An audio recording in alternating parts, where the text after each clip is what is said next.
With the recent news coming out, of course, with the allegations against Deshaun Watson, it's looking like the sweepstakes for the Carolina Panthers to get him in the trade just left almost as fast as they came around. We were all excited about it, but who knows what's going to happen? And the Panthers at this point really can't bank on getting Deshaun Watson with 38 days until the draft. So to me, the draft was always the fallback plan about finding a quarterback. And so there have been some moves made in free agency that make you think that, okay, maybe if the Panthers stay at number 8, there's a chance that Justin Fields or Trey Lance may fall back. I'm under the impression that it may not happen. And with the moves being made by the Carolina Panthers in free agency, addressing the tight end position, trying to get some help on the offensive line, it seems like they're trying to patch all the holes up for all the team needs. That way they can make a move to either get a quarterback or the best player available in the draft. So today in this video, we're going to talk about the comparison of who they may trade up for to get, because in my opinion, if they're going to get a quarterback, they can't sit put. They got to go up and get their guy, whether it's getting into the top 4, top 5, whatever they need to do. They have to go up and get their guy. So you see me, I got my coaches in my scout pullover on. I got my hat and my shades on. I'm going into the college scout mode, coaching mode, man. So we're going to compare Trey Lance and Justin Fields to see which one would probably be the better fit for the Carolina Panthers system. But before we get into all that, make sure you guys hit the subscribe button below, because my name is Aaron Duncan here with the Necessary Bluntness Sports Talk. I start off every video by saying, "What up, dude?" And here I give recap and analysis of the NFL in particular. Show a little extra love to the Carolina Panthers. So show me a little love, hit the subscribe button and the bell icon. That way you get a notification every time I drop a video or go live, because the lives are pretty live, I guess. We have a good time. And I'm dropping all kind of stuff with all this news in this off season. So you make sure that you're up to date by hitting the subscribe button and the bell icon. And also, give the video a thumbs up too while you're at it, please. It really helps my video out in the algorithm.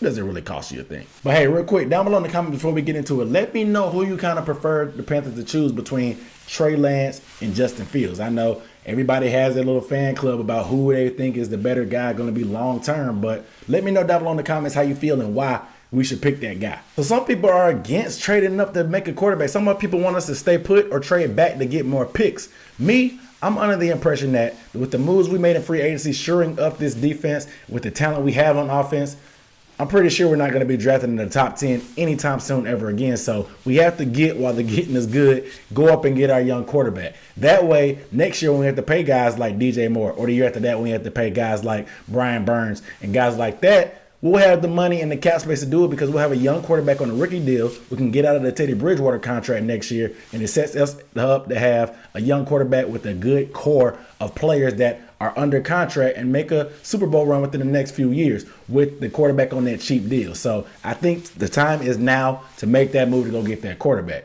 But let's compare the two prospects. So let's start with quarterback Trey Lance out of North Dakota State. We all know this guy is the big, strong, 6'4", 228-pound, strong-arm quarterback that only has 1 year of experience. We know the knock on him, the lack of experience and the lack of the amount of passes and film to be able to see him. Obviously, as a redshirt sophomore, he dominated.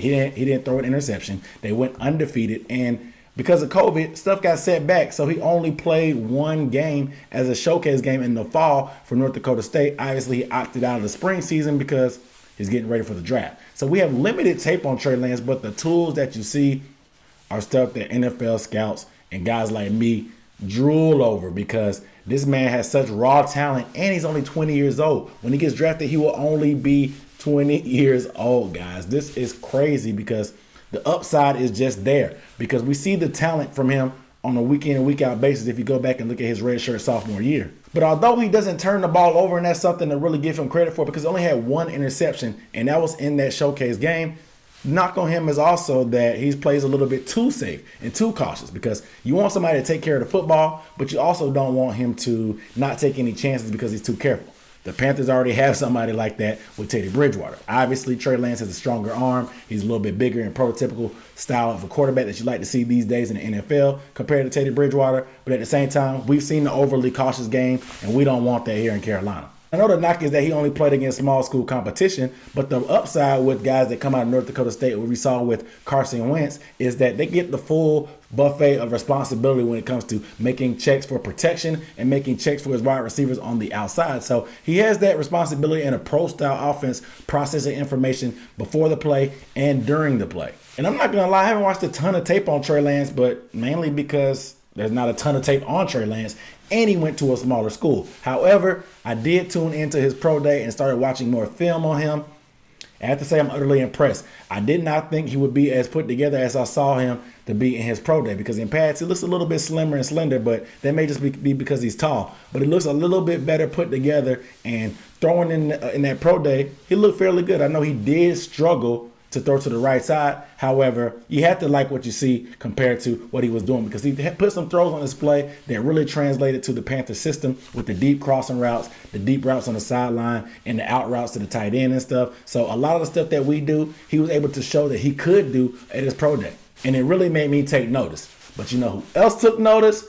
The Panthers coaching staff and front office, because you can see front and center is Joe Brady, Matt Rhule, and Scott Fitterer doing what I was saying, just drooling over this guy, trying to get him to see what they could do if he was in their system. Because like I said, he was throwing some of those throws that you see in the Panther system, and you have to like what you saw from this guy, because there's a reason why you have 3 guys that are part of this program that showed up to his pro day. It means something a lot, because they're really considering that guy. Many compare him to Josh Allen just because Josh Allen went to a small school also. Josh Allen was a bigger bodied quarterback who could run. Josh Allen was very raw coming out, but his legs was what he relied on the most until his arm caught up, and we clearly saw that Josh Allen has quickly made a lot of progress within the first 3 years of his career. And he was an MVP candidate, in my opinion, this past season. Only probably beat by Aaron Rodgers, of course. But we saw the quick progress with a guy that gets put into a quality system with weapons, and they allow him to grow and progress using his legs until his arm catches up.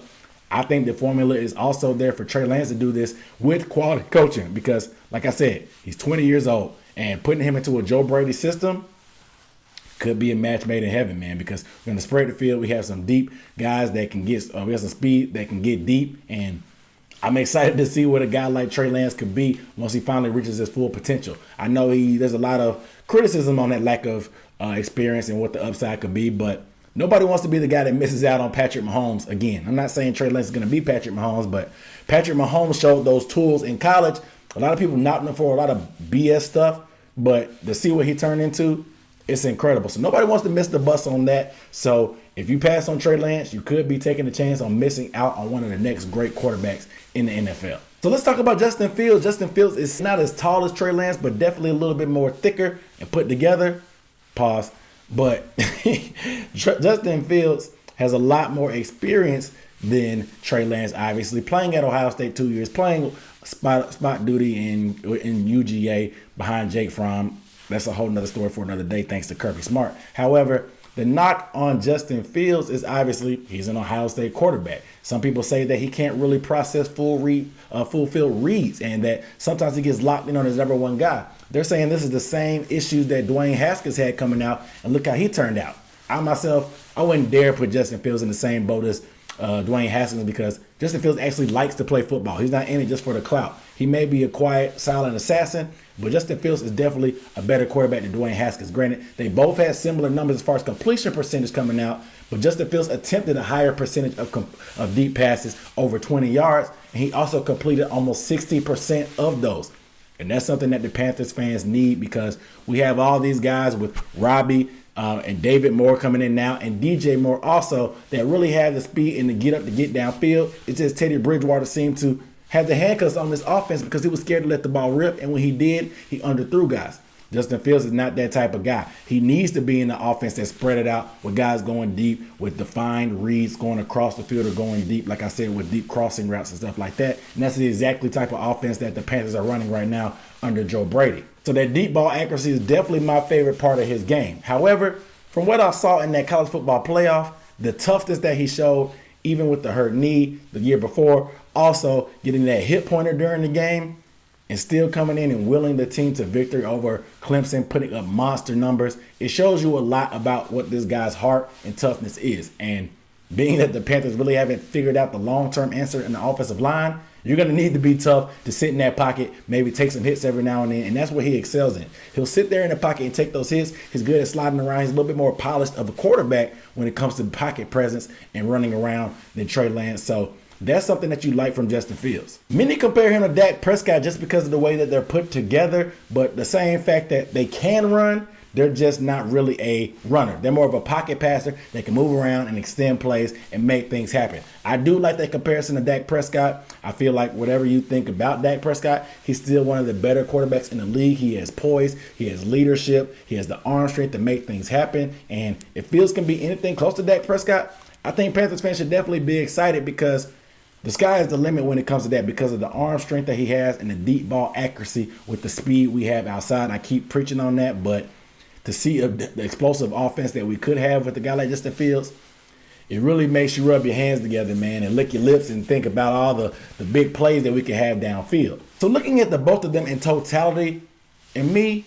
I think that Justin Fields is more ready to play right now, but with the Carolina Panthers, neither one of these guys will have to play right away. You know, a lot of people think that Trey Lance needs to sit down and marinate because he's only 20 years old, guys. And the mechanics are there and the tools are there, but he needs to sit down and grow. And Teddy Bridgewater could be a good mentor for this guy because Teddy Bridgewater is still a smart guy. He just doesn't have it all put together as far as the mechanics and the willingness to go downfield. But as far as how to be a pro, how to prepare mentally, how to process information and take stuff from Joe Brady's system since he's been in it already before, I don't see what a better scenario could be because Teddy Bridgewater is not bad enough that you just want to get him off the field right away. He's just not good enough to move the needle. So you can definitely have Teddy Bridgewater play the whole season, let Trey sit at least to the end, i.e. Alex Smith and Patrick Mahomes.